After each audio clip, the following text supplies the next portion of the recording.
3 days ago, my girlfriend looked me in the eye at our engagement dinner and said, "This is non-negotiable. Mason has been in my life longer than you have. He stays, or we end this here." So I called my lawyer. I am 33, work as a civil engineer here in Austin, and I thought I knew the woman I was planning to marry. Turns out I didn't know her at all. So here is what happened. We are at Jeffrey's downtown with both our families, 12 people total. Everything's going fine. We are talking about wedding plans. My parents are getting along great with hers. Sloane's parents, Greg and Elaine, are these polished professional types. He is a retired attorney. She is a marriage therapist who writes this blog about evolved relationships. They have always been a little intense about their progressive parenting philosophy. But I figured that was just their thing. We are halfway through dinner when Sloane slides this glossy packet across the table to me. Color-coded tabs, professional binding, the whole 9 yards. The title reads Family of Choice Agreement, and I am thinking this is some kind of joke. But everyone goes quiet, and she is looking at me with this serious expression. Mason isn't some cartoon villain either. He is this soft-spoken photographer who talks about emotional architecture and sustainable love frameworks. The guy probably thinks he invented polyamory, but watching him nod approvingly when Sloane delivered that ultimatum, that is when I realized he was fully invested in this fantasy. I open it up and, guys, I still cannot believe what I read. This thing had clauses about how her ex-boyfriend Mason needs to remain a permanent family member after we get married. Like, invited to all holidays, birthdays, major life events. There is even a section listing him as a creative advisor for our wedding brand campaign. Our wedding brand campaign. I didn't even know we had one of those. The restaurant is dead silent now. My parents look like they have seen a ghost. Sloane's mom is beaming like, "This is the greatest thing ever," and her dad nods approvingly. Then Sloane looks me right in the eye and delivers that line about Mason being in her life longer than me. I folded the packet, placed it next to my plate, and said understood. Then I stood up, thanked everyone for dinner, and walked out. Didn't yell, didn't argue, didn't make a scene, just left. When someone hands you a contract about your future children at an engagement dinner, they are not planning a marriage. They are planning a merger. The drive home was the longest 20 minutes of my life. I kept thinking maybe I misunderstood something. Maybe there was context I was missing. But no, she literally presented me with a contract requiring me to accept her ex-boyfriend as a permanent family member at our engagement dinner, in front of both our families. When I got home, I forwarded the whole thing to my friend Tessa, who is a corporate lawyer. Subject line: "You are going to want to read this." She called me back in 6 minutes flat. Her exact words were, "We are documenting everything starting now." I spent that night going through our shared accounts, revoked her access to my credit card, removed her from the wedding registry account, changed the passwords on the utilities and Wi-Fi for my condo. Then I forwarded the entire packet to my parents with one line: "I am done pretending she respects me." But wait, it gets worse. The next morning I wake up to an email from Greg with the subject line addendum to prenup draft. Inside is this legal document where Mason is listed as a godparent advisor for all future family branding and child-raising decisions. Family branding for kids we don't even have yet. I stared at that screen for about 10 minutes, then called Tessa. All I could say was, it is not love anymore. It is strategy. So Reddit, am I completely insane here?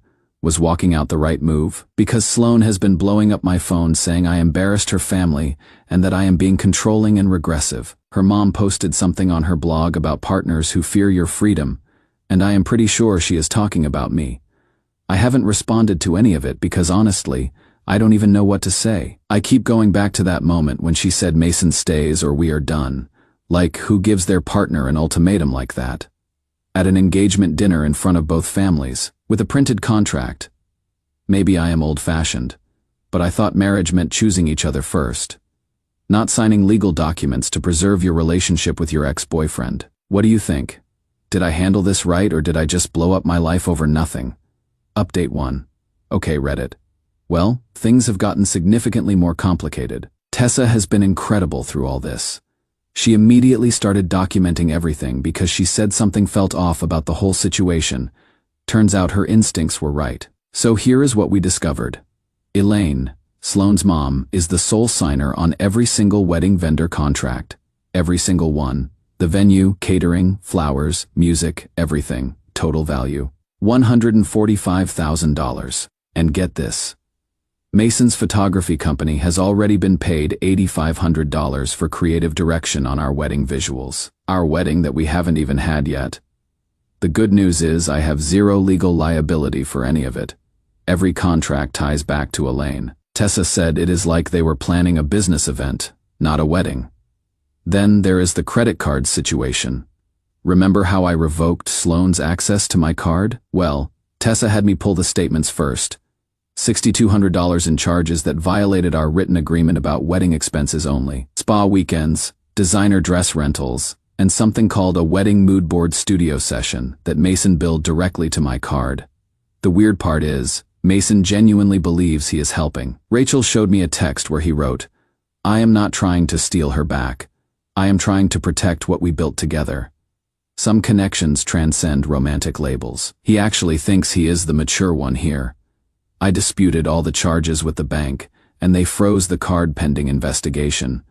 Sloane was not happy about that. Her texts went from apologetic to furious pretty quickly. But here is where it gets really interesting. Elaine published a blog post titled "When Partners Fear Your Freedom" about a controlling fiancé who couldn't handle evolved love. She didn't name me directly, but everyone who knows us would know exactly who she was talking about. Several friends sent me screenshots. The next day, my company's HR department received an anonymous email questioning my emotional stability. Can you believe that?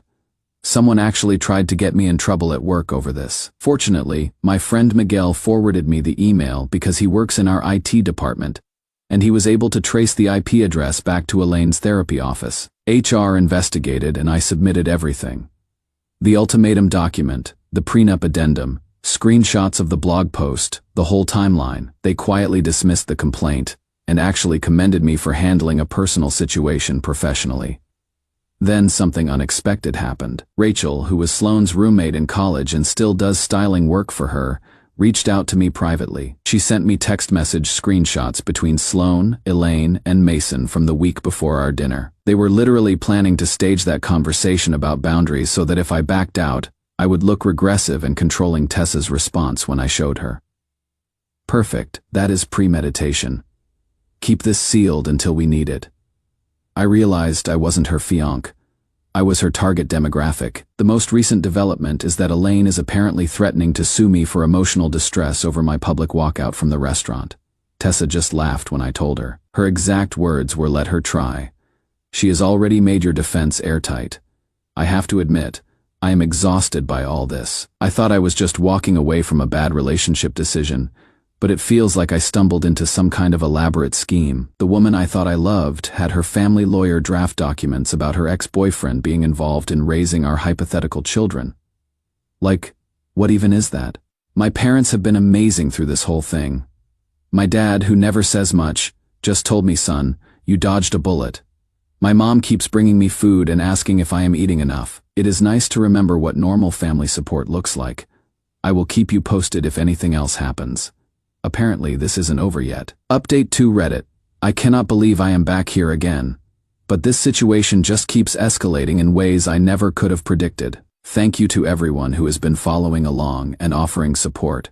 Your comments have honestly kept me sane through this whole mess. So Greg arranged what he called a neutral family meeting at a community center downtown.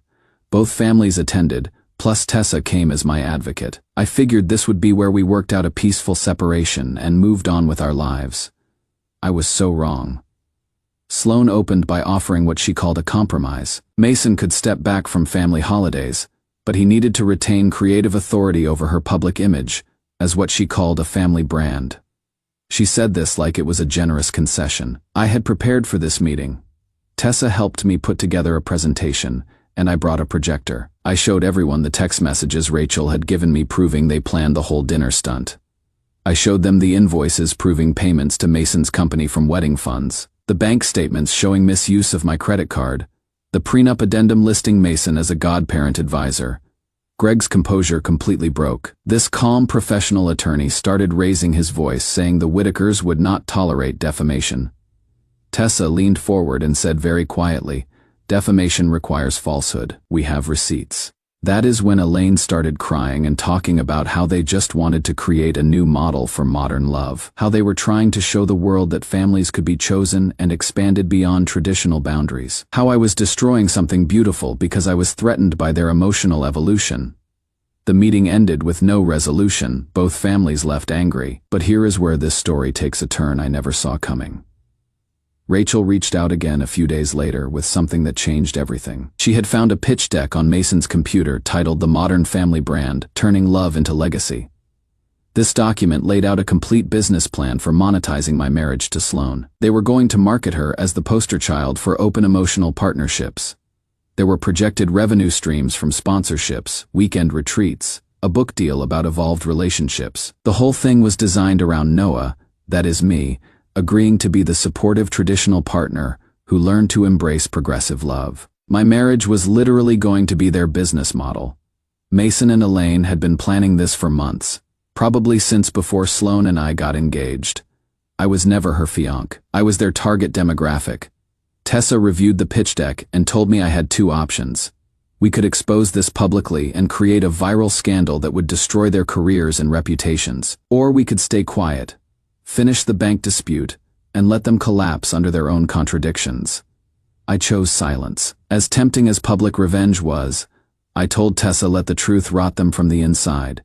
The consequences have been swift. Sloan lost 2 major brand partnerships, but honestly, most of her sponsors stayed.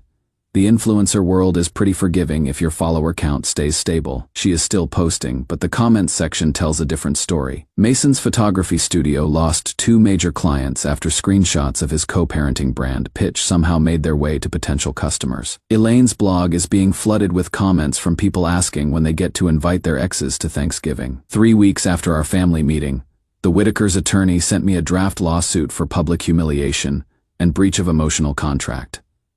Yes. Emotional contract. Apparently that is something they think exists. Tessa's response was to file a cease and desist along with an anti-slap counter warning for defamation. She also delivered a complete chronological timeline of events: the dinner stunt, the blog post, the credit card misuse, the business pitch deck, everything. I am waiting to see what happens next, but Tessa seems confident. Her final message to me that night was "Don't blink. The end game is ours, not yet, but soon." I keep thinking about that engagement dinner, how confident Sloan looked when she slid that packet across the table. She thought she was calling my bluff. She never considered that some people mean it when they say no. I have started sleeping better. I bought some plants for my condo. I am hiking on weekends again. It is amazing how much energy you get back when you stop pretending someone respects you. More updates to come, I am sure. Final update. Well, Reddit. This is probably my last update on this whole saga. Thank you to everyone who followed along and offered support. This community kept me grounded when everything felt completely insane. The mediation process was brutal. 3 hours in a sterile conference room with both families and 2 attorneys. Greg tried to paint me as an unstable partner who couldn't handle evolved love concepts. Elaine kept referring to Mason as family infrastructure. But when Tessa presented the business pitch deck, the room went dead silent. You could actually watch Greg realize his daughter had been planning to monetize her marriage.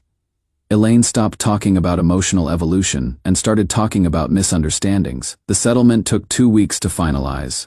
Every clause was negotiated like a corporate merger. But watching them sign those non-disparagement agreements, that is when I knew it was really over. The terms were simple. I agreed to drop my credit card dispute on 2 borderline charges that weren't worth fighting over. In exchange, Elaine and Greg accepted full financial liability for all wedding contracts and agreed to a binding non-disparagement clause. Sloan signed a no-contact agreement. Mason signed a cease and desist preventing him from using my name, likeness, or any references to our situation in his business. Everything is sealed, quiet, and irreversible. The consequences for each of them have been swift but realistic. Sloan tried to rebrand herself as a relationship coach on Instagram, but she lost most of her sponsors and only kept a few low-tier partnerships. Her book deal fell through after the publisher got wind of the controversy. She is still posting occasionally, but the engagement numbers tell the story. Elaine shut down her blog for what she called a personal break after her professional ethics board received multiple anonymous complaints about mixing therapy practice with family promotion. Greg retreated into complete silence. His attempt to modernize family law through my relationship backfired spectacularly. Mason's photography business took a hit, but he is rebuilding in Denver. Some people actually respect his honesty about modern relationships. It bothers me that he is not completely ruined, but Tessa reminded me that perfect justice only exists in movies. As for me, life has gotten remarkably peaceful. My HR department quietly praised me for handling what they called a deeply complex personal situation with complete professionalism. The infrastructure project I have been working on, an affordable housing development called East Side Infill, won an Austin Urban Innovation Grant. I bought a small house with reclaimed wood siding and planted native oak trees in the backyard.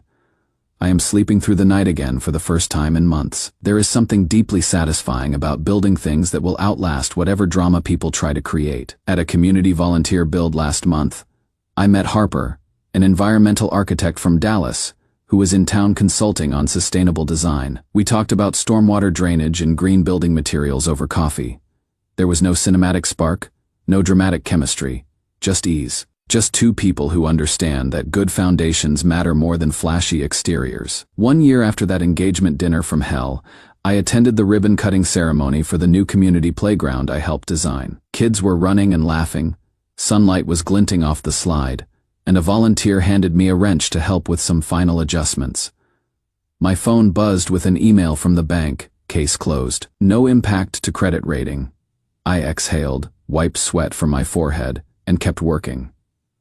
A local journalist asked if I wanted to be in the photo for the newspaper. I smiled and said I am good being behind the camera this time. Public ultimatums only work on people afraid to lose you.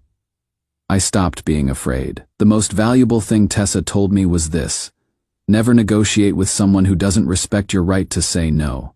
That wisdom has changed how I approach every relationship in my life. To anyone going through something similar, trust your instincts. If someone is asking you to accept unacceptable terms, they are telling you exactly who they are. Believe them the first time. I am done with this chapter of my life. Time to build something better. Edit. Posted this morning. Already 500+ comments. Thanks for all the support.